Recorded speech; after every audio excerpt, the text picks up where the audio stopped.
그 끔찍한 악몽은 어느 날 갑자기 시작됐습니다. 지인들한테 연락이 막 와가지고 그거 혹시 너 아니냐 이러면서 그래서 뭐지 하고 봤는데 안에서는 결코 열 수 없지만 밖에서는 누구나 동전 몇 개로 안을 훤히 들여다볼 수 있는 상자. 수많은 사람들이 돈까지 내며 피해자의 고통을 그저 관람만 할 뿐 아무도 그녀를 도우려 하지 않습니다.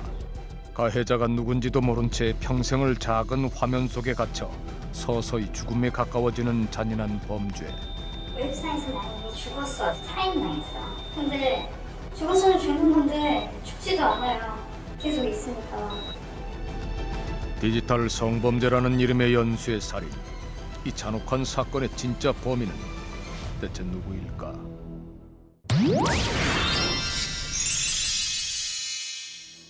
연주 씨가 그 범인의 정체를 추적하기 시작한 것은 3년 전 친구의 죽음을 목격하면서부터였습니다. 늘 밝고 명랑했던 친구가 스스로 목숨을 끊을 수밖에 없었던 이유. 가족들조차 몰랐던 그 일은 두 친구만의 오랜 비밀이었습니다. 갑자기 문항을 좀 지어야 한다고 할 수 있냐고 지인의 일인데 조금 도와줄 수 있냐 알아보다 보니까 이게 진짜 별거 일. 친구들과 어울려 술을 많이 마셨던 어느 날 우연히 합석을 했던 남자. 그가 그날 밤 일어난 일을 몰래 촬영했다는 사실을 친구는 까맣게 몰랐다고 합니다. 그 사실을 알게 됐을 때는 이미 수많은 사이트에 자극적인 제목으로 영상이 퍼져 있는 상태였습니다.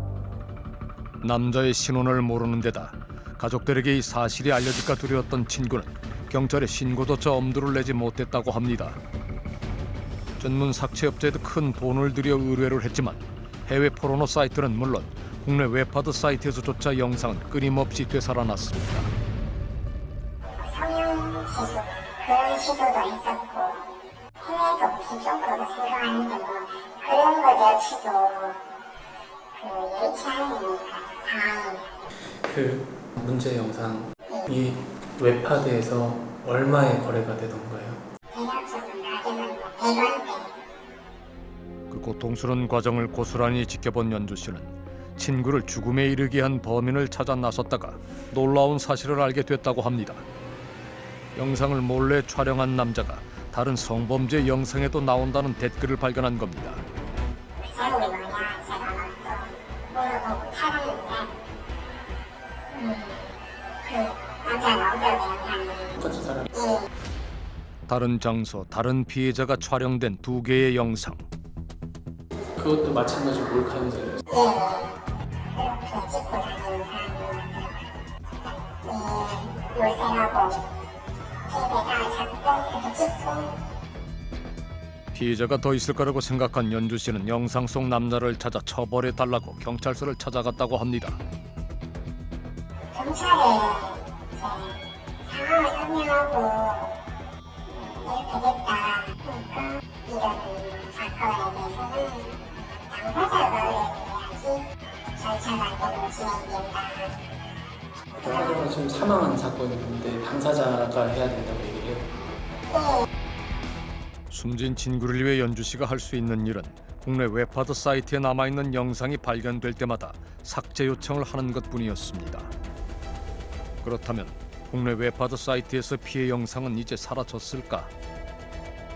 영상의 특징을 바탕으로 제작진이 웹하드 사이트를 직접 점검한 결과 두 개의 웹하드 사이트에서 해당 영상이 어렵지 않게 발견됩니다. 그중 한 군데는 같은 제목으로 무려 11개의 동영상이 올라와 있는데 영상을 올린 아이디가 각각 다를 뿐 아니라 11명 모두 적게는 수천 개에서 최대 10,000개가 넘는 불법 음란물을 유통시킨 일명 헤비 업로드였습니다. 그에 대해 할 말이 많다며 방송국으로 전화를 걸어온 사람이 있었습니다. 그는 스스로를 헤비 업로더라고 소개했습니다. 여기 지금 P2P 사이트 있잖아요. 거기서 제가 거의 제일 잘 나갔거든요. 1등이었어요. 매출이 뭐 한 1년에 현금으로 거의 한 3, 4억? 웹하드 업계를 통틀어 최고의 헤비 업로더라는 그는 왜 우리에게 연락을 해온 걸까? 제가 솔직히 뭐 이도 그만둘 생각으로 이렇게 제보를 한 거거든요.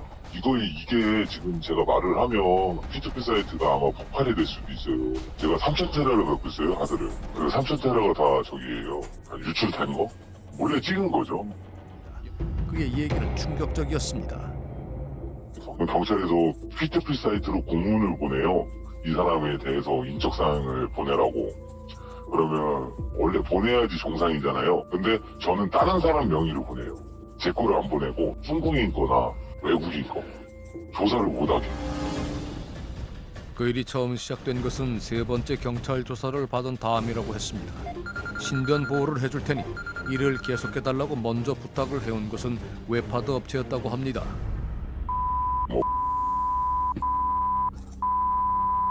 제가 거기를 고위 간부 거기를 다 제 휴대폰으로 연락이 돼요. 그래서 경찰이 만약에 연락이 왔다 그러면 그 자료가 다 내려야 돼요. 일단은 삭제를 시켜야 되면 저한테 전화가 와요. 삭제시킨다고. 그리고 아이디를 바꿔라. 또 컴퓨터로 올리잖아요. 그죠? IP를 바꿔라. 뭐 이런 것도 요구할 때도 있었고 저한테. 거래는 매우 치밀하게 이루어졌다고 합니다. 어떻게 환전이 이루어져요? 그게 포인트가 쌓이면? 같은 아이디면 경찰이 추적이 될 수도 있거든요. 그래서 다른 아이디를 넣어줘요. 아예 작업을 안 하는 아이디. 그러면 경찰에서도 아이디가 틀리기 때문에 조사를 못해요. 올린 거는 있는데 환전 내역은 없고 명의가 중국자다. 그러면 조사를 안 하는 거예요. 그냥. 경찰도 신나요 그냥. 웹하드 업체가 일탈적인 방법까지 동원해 헤비 업로드를 비호하고 수익도 보장해주는 검은 거래. 새로운 피해자가 계속 생겨나고 한 번 유포된 영상이 피해자의 목숨을 잃은 뒤에도 끊임없이 재생될 수밖에 없는 이유는 바로 그 때문이었을 겁니다. 삭제를 해보기 위해서 일단은 하드사에 요청을 넣었고요. 그 해당 영상을 올린 사람들한테도 피해 여성이 극단적인 선전하셨다, 좀 내려달라 이렇게까지도 쪽지라든지 댓글도 달아봤지만 지워주는 경우는 거의 없었어요. 웹하드사에서도 거의 답변조차 오는 경우도 거의 드물었고. 그렇다면 3,000테라바이트나 된다는 디지털 성범죄 영상은 대체 어디서 구하는 걸까? 저는 다른 사람한테 받아가지고 올려요. 아예 P2P 사이트에 안 올린 영상. 다른 분이라는 거는 뭐 전문적으로 제작을 하시는 분인 거. 그렇죠. 몰래 찍은 거죠. 몰래 찍은 걸 파는 거죠. 그 사람도 어떤 사람한테 사가지고 저한테 파는 거고. 그러니까 도매업이라고 보시면 돼요. 한 사이트에서만 하루 100만 원을 벌었다는 그는 최근 감시의 눈이 많아지면서 쉬는 날이 많아졌다고 합니다. 제보까지 결심한 이유는 정산받지 못한 돈 때문이었습니다. 웹하드 사이트 운영자들, 이제 그들을 직접 만나봐야겠습니다. 먼저 찾아간 곳은 피해자의 영상이 각각 다른 아이디로 11개나 올라와 있던 S웹하드 사이트. 잠시 후 담당자가 제작진을 맞이했습니다. 예, 어떻게 오셨습니까? 지금 여기 웹하드에서 보니까 네. 불법 음란물이 굉장히 많이 올라가 있더라고요. 그냥 대략적인 말씀을 보시고 온 거 가지고 저한테 지금 오셔가지고 이 부분을 많이 올라오니 보여드릴게요. 이게 불법 몰카물이에요. 네, 심지어 이 여성분은 지금 이 영상으로는 자살하셨어요. 네. 근데 지금 이게 버젓이 아직까지 유통이 되고 있고요. 이거 저한테 주시고 가시면 이거에 맞는 디지털이 말씀드리고 그러면 이 게시물들은 그럼 다 지워지게 되는 거예요? 맞습니다. 영상으로 확인하시고 오신 거죠? 네네. 바로 이거는 조치를 취하도록 할게요. 영상을 삭제 조치하겠다는 웹하드 업체. 하지만 그것만으로 안심할 수는 없습니다. 도박 사이트 관련도 있고 폰팅 관련 광고도 영상에 포함이 되어 있는데 영상물은 저희가 올리는 게 아니잖아요. 이 사람에 대한 콘텐츠는 전체로 삭제를 하게 돼 있나요? 그러니까 그게 정해져 있어요. 제재 기준이라는 게 있어요. 사이트에 보시면 유출은 바로 정지예요. 정부정. 네, 맞습니다. 판매 자격 정지죠. 그럼 이 11명에 대해서는 다 영구정지가 들어가는 거예요? 네. 그런데 바로 그 시각 웹하드 사이트를 확인해 보니 해당 영상이 삭제되기 시작했습니다. 신속한 삭제 조치가 이루어지고 있는 걸까? 그리고 잠시 후 같은 영상이 업로드됐던 또 다른 웹하드 업체를 찾아가자 저희가 지금 사이트에 불법 음란물이 올라와 있는 걸 확인을 했는데요. 어디 없어요? 어디서 확인하셨는지 잘 모르겠는데 제가 방금 오기 전에 캡처를 하고 왔거든요. 저희 패스번호 제가 알려드릴 테니까 거기다가 뭐 질문이나 이런 거 어떤 영상인지도 묻지 않고 무조건 없다는 대답만 반복하는 업체. 알고 보니 다른 업체를 방문한 시각에 이미 영상이 삭제 처리된 상태였습니다. 두 업체가 서로 연락이라도 주고받은 걸까? 그런데 며칠 뒤 두 웹하드 사이트를 다시 확인해보고 우리는 깜짝 놀랐습니다. 새로운 아이디로 같은 영상이 다시 올라와 있는가 하면 취재 당일 영구정지 처리하겠다던 아이디로 같은 영상을 또 올린 것도 확인이 됐습니다. 약속했던 업로더의 영구 판매 정지 절차가 진행되지 않은 모양입니다. 웹하드 사이트의 디지털 성범죄 영상이 끊임없이 유통되는 배경에 더 놀라운 사실이 숨어 있다고 주장하는 사람이 있습니다. 동영상 필터링 업체를 운영하던 김 대표가 처음으로 웹하드 업체에 연락을 받은 것은 10여 년 전. 1조 이상의 큰 회사를 만들고 싶다, 인터넷 기업을. 그래서 자기는 이제 영입을 하는 걸로 막 방향을 정했다. 근데 저한테 스카우트 제안이 왔었어요, 그쪽에서. 근데 제가 안 갔죠, 거절하고. 김 대표에게 스카우트 제안을 해온 사람은 업계 매출 1위 업체와 3위 업체를 동시에 운영하던 웹하드 업계의 큰손 왕 씨였습니다. 그는 사실은 웹하드 업계에서는 거의 신격화되어 있는 거죠. 네. 뭐 업계에서는 전설로 통하더라고요. 다 뭐 회장이라고 부르고 어쨌든 뭐 이 사업을 통해 가지고 뭐 상당한 재력을 가지신 거는 맞는 것 같아요. 김 대표가 스카우트 제안을 거절하자 왕 씨는 얼마 안 가 필터링 업체를 통째로 인수했다고 합니다.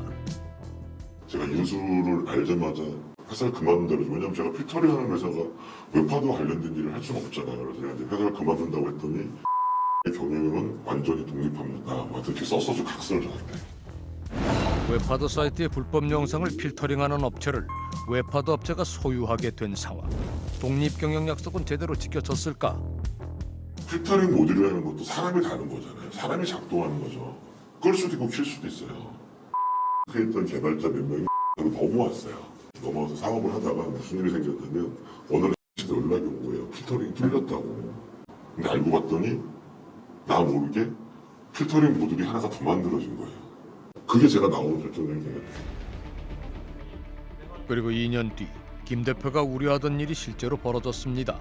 대량 업로드 전문 회사까지 차린 최대 웹하드 업체를 적발하였습니다. 실업주뿐만 아니라 수명의 직원을 고용하여 400여 개의 아이디로 업로드를 하여 온 업로드 회사 대표도 함께 구속 기소하였습니다. 저작권료 152억 원을 편취하고 불법 영상으로 11억 원의 부당 이득을 챙긴 혐의로 실소유주인 왕 씨가 구속됐던 건 2011년. 웹하드 업체가 조직적으로 불법 영상을 업로드해 돈을 버는 과정에는 왕 씨가 인수했던 필터링 업체도 이용됐습니다. 업로드 회사에는 그 필터링을 위한 그 동영상 수집자가 대가 멤버고 실업주가 운영하는 필터링 업체에서 한 달에 2천만 원, 연간 한 2억 4천 원을 지급하는 것으로 취했습니다. 19개 웹하드에 대한 대대적인 수사와 업계 1위 업체 소유주가 구속된 초유의 사태. 소위 웹하드 사태라고 불렸던 이 사건을 계기로 2012년 필터링을 법으로 의무화하는 웹하드 등록제가 시행됐습니다. 이 사건으로 구속됐던 왕 씨는 이후 관련 회사에서 물러나 지금은 전혀 다른 분야인 로봇 개발에 매진하고 있는 것으로 알려졌습니다. 피해 여성을 자살에 이르게 한 문제의 영상이 지난해 모바일 앱을 통해 유포된 것도 바로 업계 1위 웹하드 사이트였습니다. 영리 목적으로 수익을 얻는 과정에 누군가가 인생에 있어서 자살을 결심할 정도로 상처를 받고 피해를 보는 사람이 있다라고 하면 범죄 수익에 대해서 적극적으로 몰수 추징할 수 있는 규정을 둬서 패거망신할 수도 있구나라는 생각이 들 수 있을 정도가 되면 훨씬 더 적극적으로 이런 기술적인 조치를 취하기 위한 노력을 저는 할 수 있을 거라고 봐요. 이 모든 일은 돈, 아무리 귀해도 사람의 목숨보다 귀할 리 없는 그 돈에서부터 시작이 됐습니다. 악몽의 세계에서 눈을 뜨기 전 그때 빛나는 삶으로 그녀들의 인생을 되돌려 놓는 일. 그 열쇠가 이제 우리 앞에 놓여 있습니다.